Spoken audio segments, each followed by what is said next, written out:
শরীরটা পুড়ে যায়। কি করছিস? আর কোয়েন না, আমার মুরগি চুরি করে দে, ছোট ভাই তাও ধরছে শালা। আমি কই আমার আগে আমার পুরো কথাটা আপনারা সবাই শোনেন।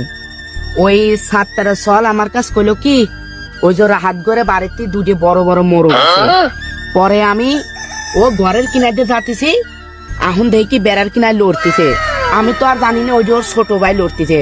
পরে আমি ডুয়াই একটু মাটি সরাইয়া বেড়া ফাঁকা করে আর দিয়ে থাপাতে দৌড়ছি। এখন দেখি ওই যে ওর ভাই ঠ্যাং পারি দৌড়ছে। পরে ওর ভাই চিৎকার মারতে, পরে আমি দৌড় দেব।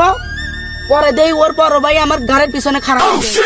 তখন আমার আর আবেগ কাজ করে নাই, তখন আমার বিবেক কাজ করা শুরু করছে। তারপরে আমি কি করব, পরে দে এলাকার পোলাপান ধরে নিয়ে আমার দাঁতের সাথে বাজিয়ে তুলো। সারা রাত আমার ওই গাছের সাথে বাজিয়ে হয়েছে। সারিয়ে ওই বিশ্বু টিসু কামড়াতে আমার সারা রাত মশা এত যন্ত্রণা দেছে আমার আর কই না। আমার এবারকের মতন ক্ষমা করে দেখ। তোর আবার ক্ষমা সব চোখ মার শালি যেমন